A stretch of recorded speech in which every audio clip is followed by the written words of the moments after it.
Assalamu alaikum. Welcome to the channel of your national tutor. The question which we are going to analyze today is why do states obey international law? जब हम international law के अंदर देखते हैं किसी भी superior authority के बगैर कुछ स्टेट्स अपने ऊपर रूल्स को ओबे करवा रही होती हैं, तो हमारे जहन में क्वेश्चन आता है कि जब इनके ऊपर कोई एक सुपीरियर अथॉरिटी नहीं है इन लॉज को इन्फोर्स करने के लिए इन स्टेट्स के ऊपर, तो why do they obey this law? Moving toward the legal factors for compliance, जब हम लीगली बात कर रहे होते हैं कंप्लायंस की एक स्टेट के इंटरनेशनल लॉ के साथ, तो हम देखते हैं कि जो इंटरनेशनल लॉ के अंदर कॉन्सेप्ट है 3 R's का। ये 3 R's क्या हैं? They are reciprocity, retaliation and reputation. जब हम इनको डिटेल में देखते हैं तो रेपुटेशन का एक बहुत सेंट्रल रोल होता है किसी भी स्टेट के लिए कि क्या वो एंटर करना चाहती है एक एग्रीमेंट के अंदर या फिर नहीं। इससे मुराद है कि एक स्टेट अगर दूसरी स्टेट के साथ कोई एग्रीमेंट करना चाहती है तो वो देखेगी कि इस स्टेट की जो प्रीवियस पास्ट रेपुटेशन थी किसी भी एग्रीमेंट को लेके वो कहती थी कि अगर उस स्टेट ने किसी और स्टेट के साथ कोई एग्रीमेंट किया हुआ था तो जो उसके अंदर रूल्स थे क्या उसको वो अपने ऊपर लीगली बाइंडिंग महसूस कर रही थी, क्या उसने उनको पूरी तरह से ओबे किया था। एक स्टेट जजमेंट बनाती है अपनी तरफ से उस दूसरी स्टेट के पास्ट रिस्पॉन्सेज को देख के उनके क्या रिस्पॉन्सेज थे लीगल ऑब्लिगेशंस को लेके, और हमें इनसे एग्रीमेंट करना चाहिए या नहीं करना चाहिए, और अगर हम इनसे एग्रीमेंट करते हैं तो उस एग्रीमेंट से हमारी रेपुटेशन तो क्या अफेक्ट नहीं होगी। The second one is reciprocity. Reciprocity में हम देखते हैं कि स्टेट्स अपने रिलेशंस को बैलेंस करने की कोशिश करती हैं। पाकिस्तान और अमेरिका की एग्जांपल ले लें तो अगर पाकिस्तान का कोई एम्बेसडर अमेरिका के अंदर है और अमेरिका का पाकिस्तान के अंदर है और किसी वजह से इनके डिप्लोमेटिक रिलेशंस जो हैं वो इफेक्ट हो रहे हैं या फिर अच्छे नहीं चल रहे, तो स्टेट्स क्या करेंगी कि अपने अपने एम्बेसडर्स वापस बुला लेंगी। अगर अमेरिका अपना एम्बेसडर वापस बुलाएगा तो उस चीज़ को बैलेंस करने के लिए पाकिस्तान भी अपना एम्बेसडर वापस बुला लेगा। इससे क्या होगा कि they will agree to do something for each other, जिसकी वजह से उनको सेम राइट्स मिल जाएंगे, ठीक है, और उनके रिलेशंस बैलेंस हो जाएंगे। तीसरा कॉन्सेप्ट है रिटेलिएशन का। रिटेलिएशन में क्या होता है कि अगर स्टेट महसूस कर रही है दूसरी स्टेट के कंडक्ट या रिस्पॉन्स को कि वो बहुत अनफ्रेंडली हो रहा है, तो एक एक्शन ऑफ वॉर लेती है स्टेट, जिसके अंदर वो पेनल्टीज भी दे सकती है या फिर आप कह सकते हैं कि उसका वो जो रिस्पॉन्स होता है, वो जो एक्शन होता है वो फ्रेंडली नहीं होता, बिल्कुल भी वो अनफ्रेंडली होता है, और वो कभी भी उस स्टेट का अच्छा नहीं सोच रही होती फिर रिटेलिएशन के अंदर, और वो दूसरी स्टेट के खिलाफ रिटेलिएट करना शुरू कर देती है। इसमें आप एग्जाम्पल ले सकते हैं जो टिट फॉर टैट टैरिफ थे चाइना और यूएसए के। Now moving toward the political factors for compliance, इसके अंदर डिप्लोमेट्स को हम ज़्यादा डील करते हैं और सेल्फ इंटरेस्ट को किसी भी कंट्री के। सबसे पहले हम देखते हैं कि self interest of a state अपना बेहतर सोचेगी सबसे पहले किसी भी ट्रीटी के अंदर जाने से पहले।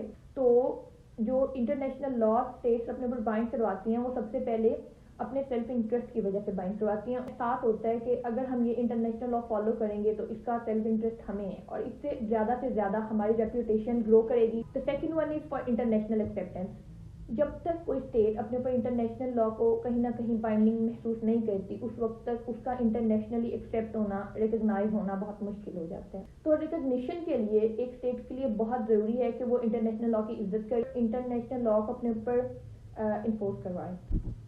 The third one is stabilising peace. अगर स्टेट्स इंटरनेशनल लॉ को फॉलो करती हैं तो हम देखते हैं कि बहुत ज़्यादा जो वॉर इशूज होते हैं वो कम हो जाते हैं, क्योंकि जो आपके मसले होते हैं, डिस्प्यूट्स होते हैं, वो इंटरनेशनली फॉरम्स पे आपके हल होना शुरू हो जाते हैं, जिसकी वजह से वॉर का खर्चा बहुत कम हो जाता है और पीस इंक्रीज हो जाती है वर्ल्ड के अंदर। उसके बाद हम देखते हैं कि एनवायरमेंटल प्रोटेक्शन के लिए बहुत सी स्टेट्स एक दूसरे के साथ एग्रीमेंट्स करती हैं और उन लॉज को अपने ऊपर बाइंड करवाती हैं, जैसे कि हमने देखा COP26 और COP27। ऐसे ही स्टेट्स फॉरम्स के ऊपर एनवायरमेंटल प्रोटेक्शन के लिए एग्रीमेंट्स करती हैं और कार्बन एमिशन को कम करने के लिए म्यूचुअली बैठ के डिसाइड करते हैं कि क्या हमें करना चाहिए क्या नहीं करना चाहिए। The other one and the most important one is to make multilateral treaties. Multilateral treaties are the law making treaties.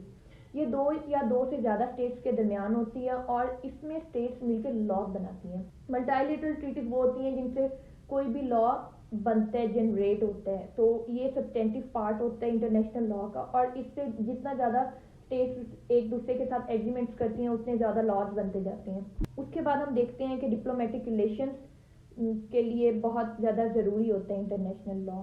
अगर स्टेट्स इंटरनेशनल लॉ को اوبے کر رہی ہیں تو اس سے ان کے ڈپلومیٹک ریلیشنز بہت بہتر ہو جاتے ہیں. اور ڈپلومیٹک ریلیشنز بہتر ہونے سے کیا ہوتا ہے کہ ان اسٹیٹس کے درمیان جو ٹریڈ ایشوز ہوتے ہیں وہ حل ہو جاتے ہیں, اور کنٹریز ایک دوسرے کے ساتھ جب نیگوشیٹ کرتے ہیں کسی بھی بڑے پروجیکٹ کے اوپر تو وہ بہت اچھے سے نیگوشیٹ کر پاتے ہیں, اور ان کی جو میوچل پرابلمز ہوتی ہیں وہ حل ہو جاتی ہیں, جس سے کہ ان کی اکانومی اسٹرانگ ہوتی ہے دونوں کنٹریز کی, اور ان کے درمیان اگر بھی کوئی بھی انفرینڈلی ریلیشن ہوتے ہیں تو وہ کم ہو جاتے ہیں. اور جب ہم سارے پولیٹیکل فیکٹرز کو کنکلیوڈ کرتے ہیں تو ہم کہہ سکتے ہیں کہ جو اسٹیٹس ہوتی ہیں وہ انٹرنیشنل لا کو اس لیے اپنے اوپر امپوز کرواتی ہیں کہ they want to live like a community.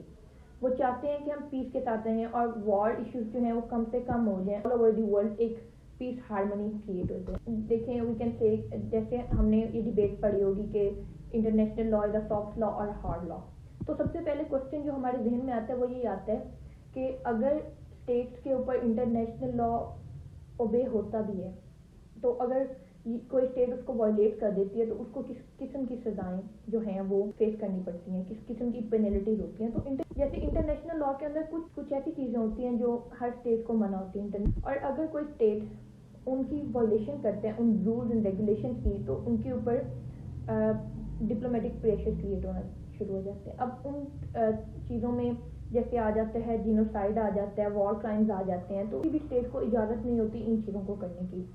تو سب سے پہلے تو کیا ہوگا کہ آپ کے اوپر ڈپلومیٹک پریشر آنا شروع ہو جائے گا.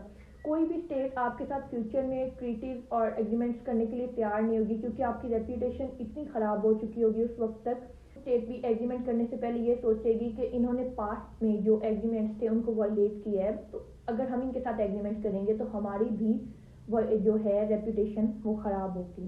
اس کے بعد انٹرنیشنل نیم شیم بہت زیادہ ہوگی کنٹریز کی. جیسے ابھی ریسنٹ میں یوکرین اور رشیا کا ایشو میں ہم دیکھتے ہیں کہ رشیا کی بہت زیادہ نیم شیم ہو رہی ہے ورلڈ کے اندر, اور جو انٹرنیشنل کمیونٹی کے ممبرز ہیں وہ جو ہیں ٹریڈ بین لگا دیں گے اس کنٹری کے اوپر, کہیں گے کہ we are not going to trade with them کیونکہ انہوں نے یہ وائلیشن کی انٹرنیشنل لا کی اور یہ فیوچر میں بھی وائلیشن کریں گے. پینلٹیز لگا دیتے ہیں اکثر انٹرنیشنل کمیونٹی کے ممبرز اس اسٹیٹ کے اوپر for non compliance with the international law, اور اس کو بے نہ کرنے کی صورت کے اندر, اس کی وجہ سے بہت زیادہ لاس آف ریپوٹیشن ہوتا ہے اس کنٹری کا. تو concluding the whole debate we can say کہ جب ایک اسٹیٹ کنسنٹ کرتی ہے انٹرنیشنل لا کو اپنے اوپر انفورس کروانے کا, تو وہ یہ بھی کنسنٹ کرتی ہے کہ اگر ہم وائلیشن کریں گے اس رول یا ریگولیشن کی تو ہمارے اوپر یہ پینلٹیز آئیں گی. This was all, hope you like the lecture. Thank you very much.